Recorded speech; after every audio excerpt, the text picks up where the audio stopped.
पिछले क्लास में पढ़े थे कि उपकला उत्तक कैसे वृद्धि करते हैं, यानी उपकला उत्तक किसी दूसरे उत्तक पर वृद्धि करते हैं, मुख्य रूप से किस उत्तक पर?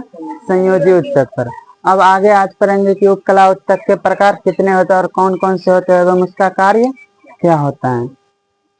कौन सा चैप्टर नंबर क्या है? बायोलॉजी का 2 उत्तक टिश्यू। अब इसमें अभी पढ़ना उपकला उत्तक के प्रकार कितने। उपकला उत्तक के पहले कोई जैसे उपकला उत्तक की संरचना किस पर निर्भर करते हैं, प्रत्येक जो उत्तक है सभी या कोशिकाएं हमारे शरीर में जितने भी कोशिका बने किसके संवैनिक कार्य के आधार पर उसका संरचना बनता है। जिससे उपकला उत्तक का भी जो ये संरचना इसका जो भी भाग है जो भी जैसे भी बना है किसके आधार पर, तो वह कार्य कैसे करेगा उसके अनुसार सभी उत्तक का अलग अलग संरचना। तो उपकला उत्तक के संरचना के आधार पर 4 प्रकार होते हैं। संरचना के आधार पर कितने प्रकार होते हैं? 4। पहला हो जाता है क्या? सरल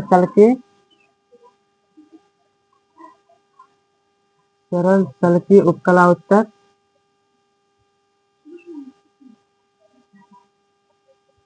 और इसी उपकला क्या बोलते हैं? सरल उपकला को क्या एपिथेलियम भी बोलते हैं, तो इसका दूसरा नाम सरल सल्की एपिथेलियम बोल सकते हैं। दूसरा क्या है?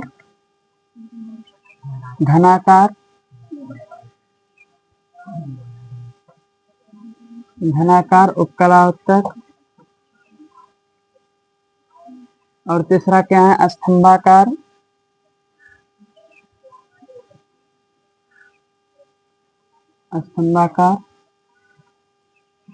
उपकला उत्तक। और चौथा पक्षमाव या पक्षमल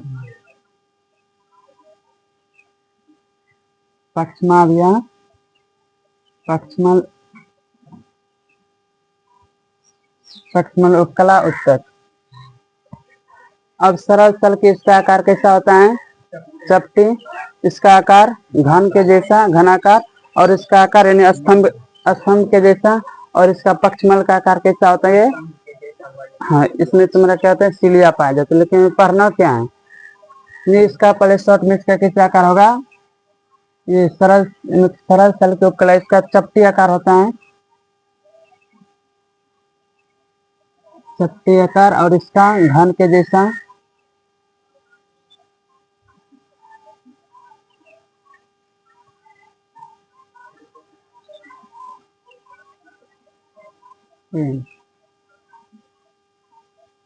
इसका आकार घन के जैसा। इसका आकार स्तंभा मतलब सीधा लंबवत थोड़ा ऊपर रहता है, जो अपना हम था जो भी बोले। स्तंभाकार समझते हैं? सीधा जैसे पोल सब जैसे नीचे से ऊपर डायरेक्ट, वो क्या था? इसका स्तंभाकार। और इसका ये कैसा होता है? ये भी होता है स्तंभाकार, लेकिन इसमें क्या होते हैं? सीलिया पाया जाता है। सीलिया मतलब छोटे छोटे तंतु जैसे संरचना।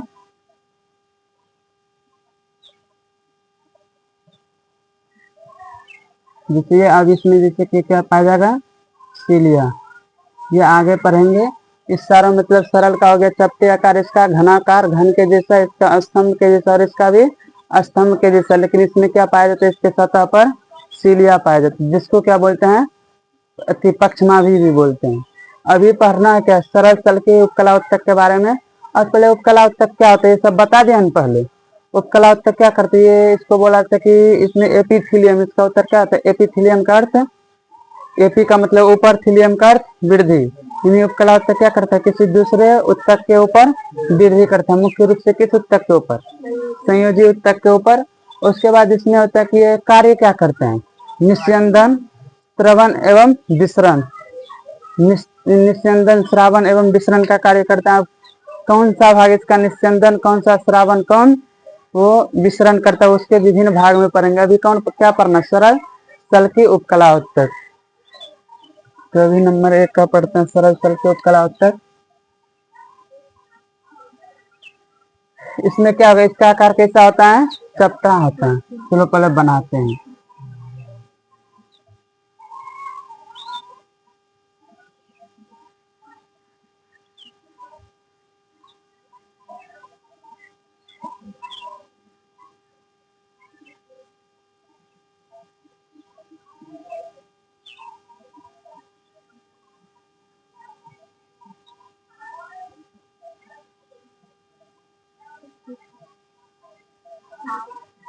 ये चपटा आकार होता है, ठीक।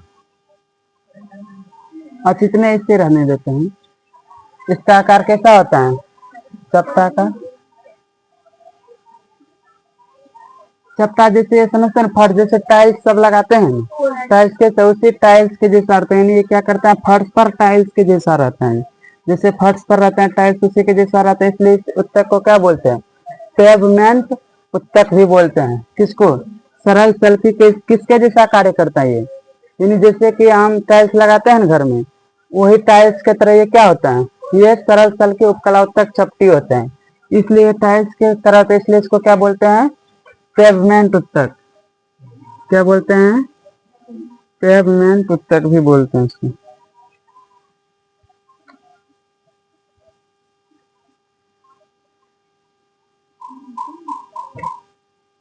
पेवमेंट उत्तक हो गया। और कैसे, इसका देखो विभिन्न भागन खंड के जैसा बट, अच्छा जैसे टाइल्स लगाए थे तो खंड के जैसा नहीं था, अलग अलग भाग, इसलिए इसको क्या बोलता है, खंडज उत्तक भी बोला जाता है। इसको क्या बोला जाता है, खंडज उत्तक बोला जाता है। और इसमें जो केंद्र कैसा होता है, गोलाकार और कोशिका के बीच में होते हैं। अच्छा, यहाँ पहले आकार में लिख देगा कैसा, चपटा। चपटा टाइल्स के जैसा लिख सकता है ना। और इसको क्या नेतियन, देखो इसका आकार चपटा, यहाँ देखना फर्श पर लिखना पूरा की, लिखिए देते हैं।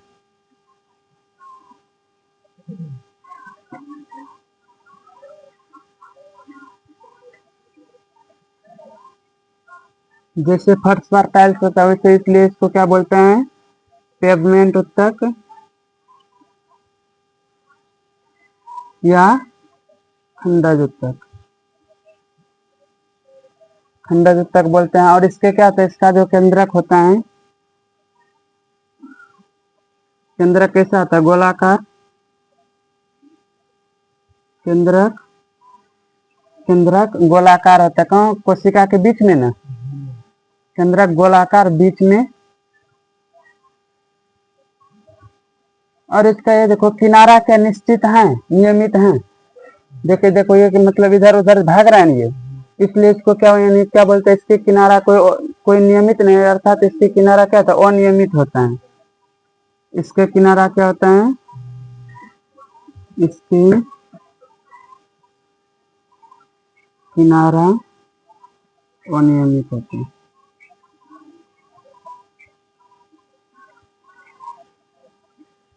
इसके किनारा क्या होता है, अनियमित होते हैं। अच्छा ये बताओ, हमारे जो शरीर जैसे कि त्वचा हुआ, हाथ का त्वचा, हमें पहले समझो, ये लिखना ना है, समझना है पहले। जैसे कि हम त्वचा है, ये त्वचा कौन, उपकला उत्तक है ना। अब बोलेंगे कौन सा उपकला उत्तक, अच्छा हमारे जैसे त्वचा उपकला उत्तक है, ये जो सबसे बाहरी परत, जो ये मान लो हाथ का जो ये चमड़ी है, कौन कौन क्या है, पहले त्वचा बोलते हैं ना इसको। सबसे बाहर जो है इसको क्या, एपिडर्मिस बोलते हैं। क्या है ये, एपिडर्मिस है। अगर बोला जाए हमारा जैसे त्वचा उपकला उत्तक, अगर उपकला उत्तक में प्रकार बताना हो तो कौन सा बोलोगे, यानी त्वचा का सबसे जो बाहरी परत है, ये बाहरी वाला, किसके, सरल तल की नहीं, अस्तरित तल की है। कौन सा है, यानी हमारा त्वचा कौन सा है, हमारा त्वचा, हमारा त्वचा का बाहरी भाग ना, हमारा या हमारे, हमारे ये हमारा, हमारे त्वचा का बाहरी भाग, या सिंपल त्वचा ही रहने दो। त्वचा कौन सा उत्तक है, उपकला था, उपकला में भी प्रकार कौन, अस्तरित, अस्तरित सल्की उपकला उत्तक, अस्तरित नहीं दिख रहा होगा ना, अस्तरित सल्की उपकला उत्तक। अब देखो अभी ये कहाँ से आ गया, अभी तो हम प्रकार पर है सिर्फ सरल सल्की, अब ये अस्तरित सल्की क्या हो गया, ये तो है क्वेश्चन, जब इसमें ये है नहीं फिर ये आया कहाँ से, अस्तरित सल्की क्या है, एक सरल सल्की ही है। अब वो कैसे, जिससे कहते हैं सिंपल सरल सल्की में कितने परत होंगे, एक परत, यानी ये जो डायग्राम बना किसमें कितने परत होंगे, एक परत। यही जब सरल सल्की कई परत से स्ट्रक्चर बनते हैं, यानी जब इस पर कई परत रहता है चढ़ा हुआ, तो उसको क्या बोलते हैं, अस्तरित। तो वो कहाँ बनते हैं, यानी हमारे जैसे त्वचा, त्वचा मोटा होते हैं ना, उस त्वचा का निर्माण करने के लिए क्या होते हैं, ये चपटा है सरल सल्की का कई परत इस पर चढ़ता है, इस पर कितना होगा कई परत, उसी कई परत चढ़ने का मतलब उस रूप से इसका क्या होता है नेम चेंज हो जाता है। एक परत है तो सरल सल्की, अगर उसी पर क्या है कई परत है तो वो क्या होता है स्तरित सल्की, यानी कई स्तर का क्या कर रहा है निर्माण। और यह कहाँ पाए जाते हैं त्वचा पर ना है, यानी हमारे जो त्वचा वहाँ कौन सा है सरल सल्की या स्तरित सल्की। अब समझ में स्तरित सल्की इसी का एक भाग है, यानी जब कई सरल सल्की क्या करते हैं एक स्तर बनाता है एक के ऊपर एक, तो उसको क्या बोलते हैं स्तरित। अच्छा जैसे कोई घरेलू उदाहरण जैसे तुम्हारा ये होता है कि जितना हटाओ तुम्हें कई परत रहता है ना, कोई ऐसा उदाहरण, चलो छोड़ो समझ गया ना ये कौन है बोलो कौन सी बोले चूल्हा का। अच्छा कोई बात समझ गया ना, मतलब इस पर तुम्हारा चपटी होता मान लो इस पर एक उखाड़ा फिर है कई उखाड़ा होता है कोनो कोनो संरचना होता है ना, तुम उखाड़ते जाता है और परत उस पर आते जाता तो वो क्या होता है स्तरित सल्की। अब इसका कार्य क्या है ये होगा तुम्हारा त्वचा कौन सा है स्तरित सल्की, और उसमें तुम्हारा सरल सल्की का कार्य भी जानना है ना, कहाँ पे लिखे हैं कार्य, सगड़े तो भर दिए हैं, चलो यहाँ लिखे हैं इसका यानी सरल सल्की उपकला उत्तक का कार्य क्या है, कार्य विसरण और कार्य विसरण एंड क्या है निस्यंदन, निस्यंदन है ना। अब निस्यंदन क्या होता है छानना, सिंपल मानो तो निस्यंदन मतलब क्या होता है छानना, यानी सरल सल के उपकला उत्तक का क्या कार्य है निस्यंदन और विसरण। अब ये समझना भी है कौन निस्यंदन कैसे होता है विसरण कैसे होता है, उदाहरण चलो अब उदाहरण समझाते कार्य समझ में आ गया।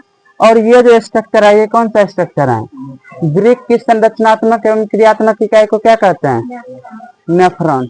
और हमारे जो शरीर में होता है तो यानी एक किडनी में कितने नेफ्रॉन पाए जाते हैं 10,000 से ऊपर की 10 लाख से ऊपर लगभग, तो उसमें मतलब उसमें से एक क्या है नेफ्रॉन, यानी ये जो संरचना है किसका है नेफ्रॉन उसका किडनी के यानी वृक्क के इकाई का जिसको क्या बोलते हैं नेफ्रॉन। अब ये पूरा नेफ्रॉन है, अब इसी नेफ्रॉन में क्या कुछ ऐसे भाग हैं जो किसका उदाहरण आता है सरल सल की उपकला होता है, जिसमें पहला आगे क्या बोमेन संपुट, बोमेन संपुट का ये पोडोसाइट ये भाग होता है ना, ये क्या ये कौन किसका उदाहरण है सरल सल की उपकला उत्तक का। अब बोलेंगे ये कार्य क्या करेगा तुम बोलो निस्यंदन का या विसरण का निस्यंदन का।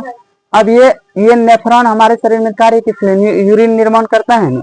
अब यहाँ से हमारे शरीर से जो रक्त आएगा यहाँ पर आएगा, अब उस रक्त में क्या करेगा रक्त को इसके द्वारा, और इसमें एक संरचना होता है ग्लोमेरुलस लेकिन उसको अभी तो पढ़ना नहीं है ये पढ़ना, इसमें तुमका क्या होता है कि इसके ऊपर वो ग्लोमेरुलस क्या करता है कि वो छानता है मतलब उस जो रक्त होता है रक्त को रक्त एवं उसमें जो प्रोटीन आरबीसी डब्ल्यूबीसी उसको ऊपर रख लेता है, बाकी जो बचता है इसी माध्यम से क्या होता है वो इसी जगह से नीचे आ जाता है। तो ये कार्य क्या कर रहा है निस्यंदन का छान रहा है ना, इसलिए इसको यानी बोमेन संपुट का ये पूरा है ना बोमेन संपुट, यानी ये जो स्ट्रक्चर है ये यहाँ तक ये ऊपर वाला है ना ये क्या है यानी प्याले जैसा जो संरचना हो क्या है बोमेन संपुट, और उसमें जो ये भाग है वो कौन सा है पोडोसाइट, और ये पोडोसाइट किसका उदाहरण है सरल सल की उपकला उत्तक का। और यानी ये तुम्हें नेफ्रॉन में सरल सल के उपकला उत्तक का उदाहरण दो है, एक ये बोमेन संपुट पोडोसाइट, एक हेनले लूप का ये हेनले लूप है ये यहाँ से यहाँ आकृति पूरा यहाँ तक क्या ये हेनले लूप जिसका आकार कैसा होता है यू के जैसा होता है। और इसमें जो है कि हेनले लूप का जो प्रथम भाग होता है जहाँ से ये शुरू होता है यानी हेनले लूप का वह भाग जो किससे इसको पीसीटी बोलते हैं। अब पीसीटी क्या होता है वो सब तो जानना है नहीं, पीसीटी से जो पहला भाग जो जुड़ा हुआ है वो कौन उसका नाम क्या होता है अवरोही चाप, और जो ये इसका नाम क्या इस नली का नाम डीसीटी। अब इससे जो जुड़ा रहता है ये भाग उसका नाम क्या है आरोही चाप। इस दोनों में कौन मोटा कौन पतला दिख रहा है ये इसके तुलना में ये है पतला, चलो वो है मोटा। अगर पूछा जाए कि हेनले लूप का पतला भाग जो होता है या बोले हेनले लूप का पतला भाग या हेनले लूप का अवरोही चाप किस उत्तक का उदाहरण है सरल सल के, वो फिर तुम्हारा आरोही चाप वो नहीं है वो अलग है, तो जब अलग पढ़ेंगे तब देखेंगे। लेकिन अभी कितना है ये यानी इस नेफ्रॉन में जो है एक बोमेन संपुट का पोडोसाइट एक हेनले लूप का अवरोही चाप जो पतला भाग होता है, ये किसका उदाहरण है? सरल सल्की का। सरल सल्की का है, घनाकार ना, वो बाद में पूछी। सरल सल्की। उसके बाद आता है, चलो इसका कार्य निस्यंदन तो आ गया समझ में, निस्यंदन। अब एक है क्या? विसरण बिना। जैसे कि हमारे क्या फेफड़ा, फेफड़ा में कुपिका होते हैं, वो वायु कुपिका का जो अस्तर बनाते, झिल्ली बनाते, उसका सतह किस उत्तक का? नहीं समझ आ रहा है? चलो यहाँ थोड़ा बनाते हैं।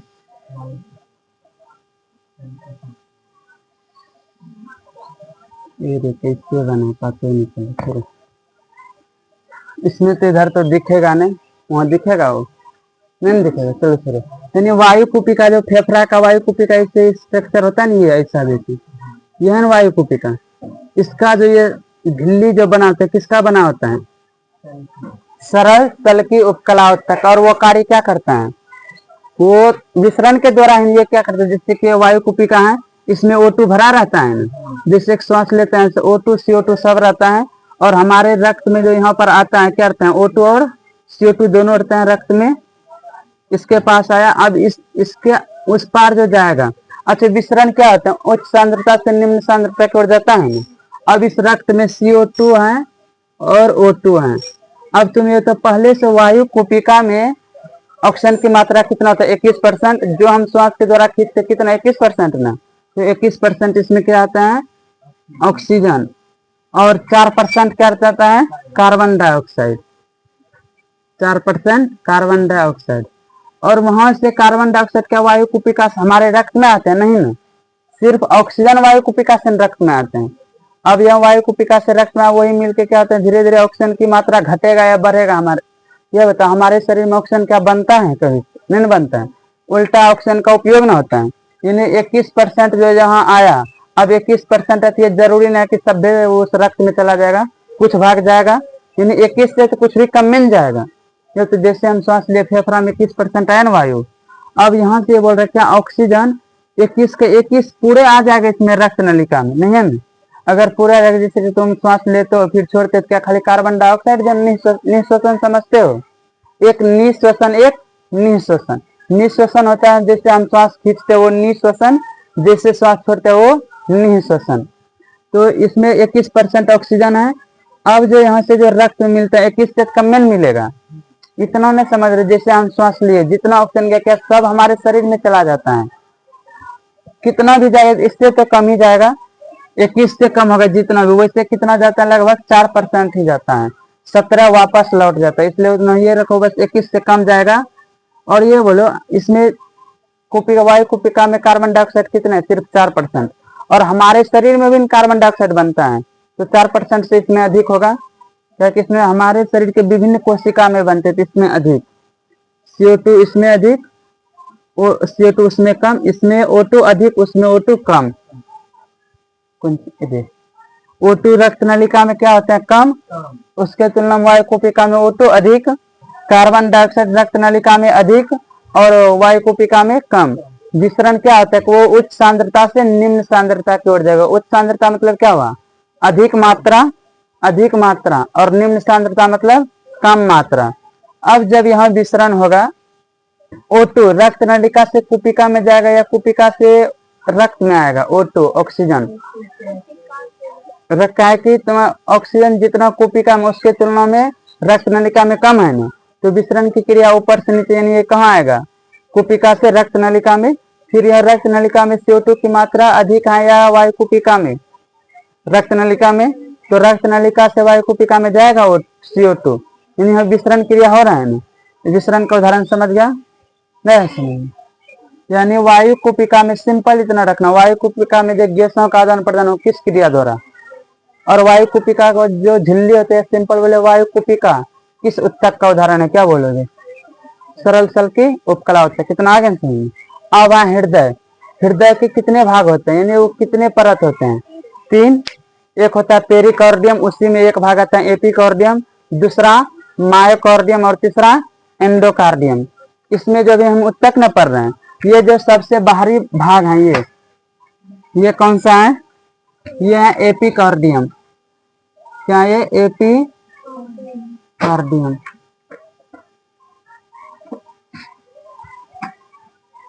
अब बोलोगे एपिकार्डियम क्या और तो पेरिकार्डियम क्या। जैसे कि मान लो ये एक सतह, ये मान लो ये क्या है, एक झिल्ली है। अब इसी झिल्ली के ये जो सबसे बाहरी भाग है ये क्या था, मान लो इस झिल्ली इसको बड़ा कर रहे हैं, ऐसे बना है, इसी को बड़ा करके नमरा के खींच के, तो इसमें जो ये बाहरी भाग वो क्या होता है पेरिकार्डियम, इसी का उसके बाद वाला भाग क्या होता है एपिकार्डियम। इसलिए इसको क्या होता है बाहरी में दोनों रखा है, लेकिन अभी उत्तक पर है तो उत्तक का ये क्या आता है एपिकार्डियम। अब एपिकार्डियम किस उत्तक का उदाहरण है। एपिकार्डियम का जो सतह किससे बनाता है, सल की उपकला उत्तक, यानी एपिकार्डियम ये हृदय का जो एपिकार्डियम भाग वो किससे बना होता है, सरल सल की उपकला उत्तक से। और उस उपकला उत्तक का नाम क्या होता है एंडोथीलियम। मैं समझ में आया, मैं समझ में कैसे।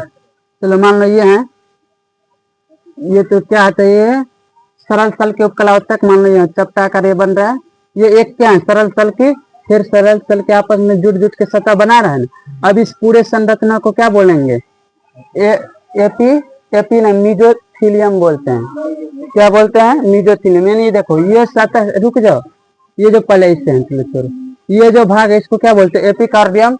इसमें कौन होता है सरल सल की उपकला उत्तक, ये मान लो सरल सल की उपकला उत्तक, ये सरल सल की उपकला उत्तक। अब इससे जो नया भाग बना इसका नाम क्या होता है मीजोथीलियम। मैं समझ रहा है ना, अभी भी समझ रहा है, हमको तो नहीं लग रहा है।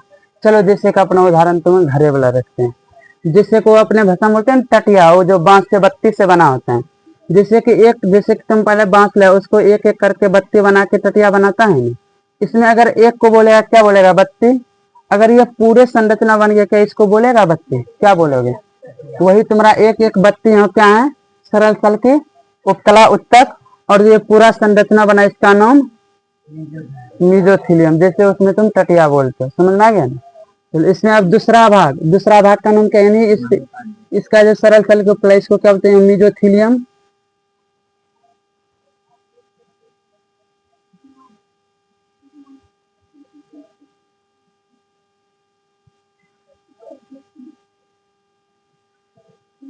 मीजो, अब दूसरा भाग क्या है इसका, ये भाग मायोकार्डियम।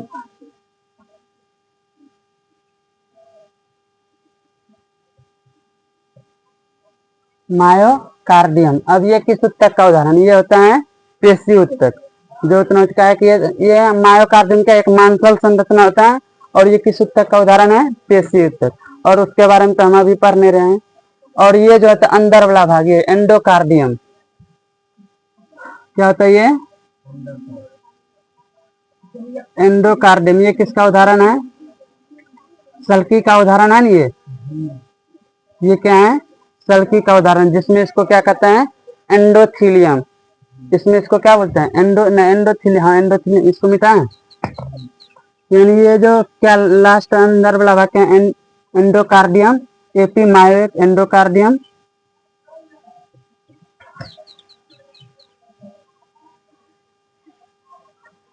इसका भी सतह का जो स्तरीकरण होता है किस उत्तक से, सरल सल की उत्तक से, सरल सल की उपकला उत्तक से। और उसमें जो संरचना पूरे बना उस संरचना को क्या बोला जाता है एंडोथीलियम।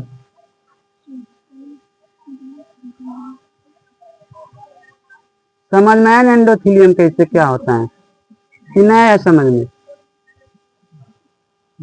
ये भाग क्या है एंडोकार्डियम, और इसका जो सतह किस उत्तक से होता है बना सतह उत्तक, सरल सल की उपकला उत्तक। अब वही जो सरल सल के उपकला उत्तक जो ये बना सतह जैसे ये पूरा, अब इस पूरे को क्या बोलेंगे एंडोथीलियम। यानी स्थान का नाम क्या है एंडोकार्डियम।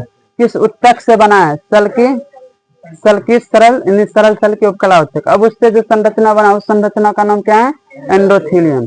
और एक क्वेश्चन रहता है कि ये कि हृदय का जो होता है कि निलय एवं आलिंद का स्तरीकरण अतरंग भाग समझते हो ना, खाली भाग नहीं बताए। हृदय का निलय एवं आलिंद वो किससे बना होता है किस उत्तक से, नहीं वो होता है तो मीजोथीलियम से। ये तुम्हारा ये कौन एंडोकार्डियम का भाग किससे सरल सल की, नहीं एंडोकार्डियम का सरल सल की। उसके बाद ये जो निलय एवं क्या ये भाग इसी में निलय होता है तुम्हें निलय और आलिंद वो किससे बना होता है, उसका कुछ भाग किससे बना होता है, मीजोथीलियम। समझ नहीं आ रहा है कुछ की, सब दिमाग के ऊपर जा रहा है। मतलब उसमें जो इस उत्तक से बना होता है उसका नाम होता है, जिससे इसमें एंडो एपिकार्डियम मीजोथीलियम एक भाग का नाम है जो तुम्हारा पूरा संरचना बना रहा है उत्तक। उसी तरह इसमें जो निलय एवं आलिंद का जो स्तरीकरण करता है उसमें कौन, एंडोकार्डियम भी ये सरल तल के उपकला होता है जिसको एंडोथीलियम बोलते हैं, और मीजोथीलियम मुख्य रूप से कौन होता है, मीजोथीलियम। आगे समझ में। अब एक बचा है, इसमें इतना हो गया ना। अब एक बचा रक्त नलिका। अब रक्त नलिका का स्तरीकरण कौन करता है, अच्छा मिटाते हैं पहले, इस संरचना को मिटाते हैं।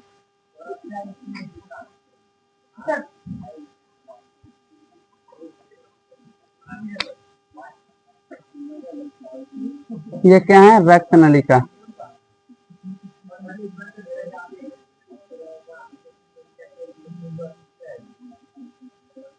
ये क्या है, रक्त नलिका। वो भी रक्त नलिका मुख्य रूप से कौन, धमनी, सिरिंज, इधर ध्यान।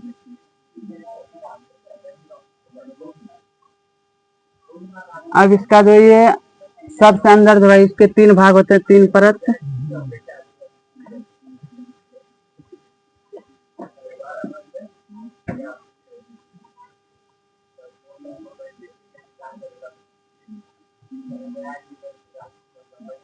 तीन परत, इस तीनों का नाम, ये रक्त नलिका का जो अंदर से जो बाहरी परत होते है इसको क्या बोलते हैं, ट्यूनिका इंटीमा की एक्सटर्नल है, कुछ भी बोल रहे हैं। हाँ एक्सटर्नल, एक्सटर्नल ट्यूनिका,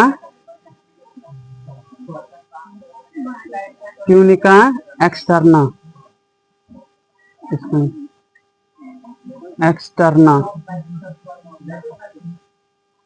और दूसरा परत, ये पहला हो गया, दूसरा परत ट्यूनिका मीडिया, ट्यूनिका मीडिया। तुम सब जो घरने लगेगा, हाँ सही है, ट्यूनिका मीडिया। और तीसरा भाग जो होगा कौन सा है, ट्यूनिका इंटीमा, इंटर नहीं लिखा है, इसको मिटाते हैं, ठीक, इंटीमा। यानी रक्त नलिका का जो अंदर भाग का ये इसका एक खाली भाग को क्या बोलते हैं, इसको ल्यूमेन, ल्यूमेन। अब इसमें रक्त नलिका का कितने स्तर होता है, एक सबसे बाहरी ट्यूनिका एक्सटर्ना, मध्य भाग ट्यूनिका मीडिया, और आंतरिक सबसे ट्यूनिका इंटीमा। और यही ट्यूनिका इंटीमा किसका, ल्यूमेन का भाग आ जाता है। यानी ल्यूमेन का जो स्तरीकरण था किस भाग का, ट्यूनिका इंटीमा का, ये किस उत्तक का रहता है, सरल तल के उपकला उत्तक, जिसको क्या बोलते हैं, एंडोथीलियम, एंडोथीलियम। आगे समझ में, इसका कार्य भी समझ में आ ही गया, कैसे कार्य कौन करता है। अब ये कार्य क्या करेगा, रक्त को, अब रक्त में क्या होता है, ये ऑक्सीजन सबका परिवहन करता है ना, विसरण होता है ना उसमें, यानी निस्यंदन विसरण, ये आ गया समझ में। और ये सरल तल के उपकला उत्तक खत्म। और इसमें क्या होता है, उपकला उत्तक में क्या, वो अंतर कोश के स्थान नहीं पाया जाता है ना, इसमें उपकला उत्तक में अंतर कोश के स्थान नहीं पाया जाता। चलो यहीं तक पढ़ने दो, अब आगे पढ़ेंगे कौन सा, कल घनाकार उपकला उत्तक। चलो ठीक है।